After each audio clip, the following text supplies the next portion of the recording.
चलिए तो भाई हेलो एवरीवन। तो आरआरबी एएलपी सीबीटी 2 का एग्जाम कब होगा? बहुत सारे बच्चे इसको लेके परेशान भी हैं और कई सारे लोगों के मैसेज भी आए हैं कि सर इसका एग्जाम में भी कब तक हो सकता है, क्योंकि आप जानते हैं कि कोई भी एग्जाम अगर पोस्टपोन होता है तो उसमें मिनिमम 15 दिन का समय तो लगता ही लगता है। क्या रेलवे 15 दिन का समय लेगी? क्योंकि रेलवे की कुछ कार्यविधि ऐसी चल रही हैं जिसको देखकर ये अंदाजा लगाया जा सकता है कि रेलवे बहुत फास्ट अभी काम कर रही है। अब ये काम फास्ट या तो दबाव में होकर कर सकती है या फिर कोई प्रेशर होगा या फिर उनको टारगेट होगा कि हमें कंप्लीट करना है। क्योंकि आप जानते हो कि आरआरबी एएलपी ये सबसे पहली वैकेंसी थी, सबसे पहली वैकेंसी यानी कि 2024 की सबसे पहली वैकेंसी है ये जो आप लोग देख रहे हो आरआरबी एएलपी सीबीटी 2 वाला।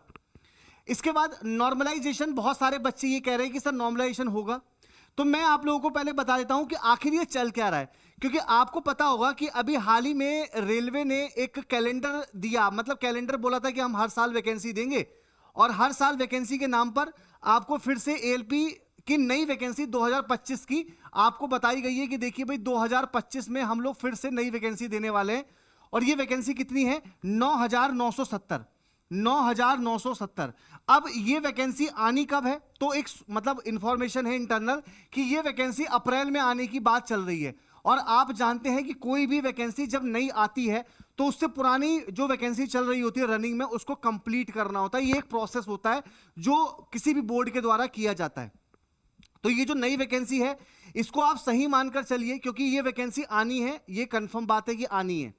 अब आप लोगों का एएलपी सीबीटी 2 कब हो सकता है, मैं आप लोगों को उसके बारे में पहले जानकारी दे दूं, ठीक है ना।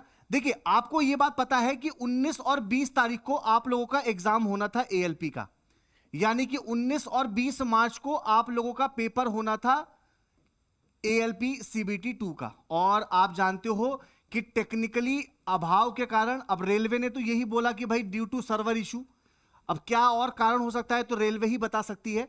बाकी ये जो पेपर है यहां से बच्चे इसको कैंसिल कर दिया गया और अब नई डेट आपको दी जाएगी। अब जो कायदा ये कहता है कि देखिए बहुत सारे बच्चे ऐसे हैं जो बिहार के थे, यूपी के थे, इनको तेलंगाना भुवनेश्वर फेंक दिया गया था, मतलब बहुत दूर दूर। वो बच्चे तो मंडे तक अपने घर पहुंचे हैं या मतलब लगभग 2 दिन बाद, मतलब आज और कल में घर पहुंचने हैं। तो यहां से मिनिमम 15 दिन आप मान के चलिए ही चलिए कि आपको सीबीटी 2 का पेपर होगा। अगर यहां से बच्चे अगर हम दिन देखें तो आज 21 तारीख हो चुकी है और 21 में 15 जोड़ेंगे तो लगभग ये 10 अप्रैल के आसपास में भी आप लोगों का एग्जाम करा लिया जाएगा। याद रखिएगा 10 अप्रैल आप लोगों का डेट है, आप इसको याद रखिएगा कि रेलवे बहुत ज्यादा टाइम नहीं देगी। 10 अप्रैल के आसपास इसका सीबीटी 2 का डेट एग्जाम दे दिया जाएगा, क्योंकि ये गवर्नमेंट का रूल भी है और ये कायदा है कि बच्चे हम 15 दिन के अंदर पेपर कराते हैं। ये 15 डेज मैक्सिमम दिए जाते हैं। अब रेलवे चाहे तो भाई 1 महीना भी दे सकती है, क्या इंटरनल सोर्सेस थे कि क्यों पेपर पोस्टपोन हुआ, तो ये 15 दिन तो आपको मिनिमम दिया ही दिया जाएगा। 10 अप्रैल मान के चलिए, क्योंकि अप्रैल में नई वैकेंसी आनी है। अब आपको यहां पर पढ़ने का मौका मिल गया, आपको यहां पर पढ़ने का मौका मिल गया अच्छे से, आप 15 दिन और पढ़ सकते हो। रही बात नॉर्मलाइजेशन की, बहुत सारे बच्चे मुझसे कह रहे हैं कि सर नॉर्मलाइजेशन होगा, तो देखिए नॉर्मलाइजेशन नहीं होगा, क्योंकि आपने आरआरबी टेक्नीशियन का तो देख ही लिया कितना बुरा हाल है। 80, 90, 95, 30 नंबर, 25, 25, 16, 16, 8, 10 नंबर बढ़ना और किसी के बिल्कुल ना बढ़ना, किसी के घट भी जाना। तो ये नॉर्मलाइजेशन बहुत बेकार चीज है और रेलवे इसको एएलपी में फॉलो नहीं करेगी।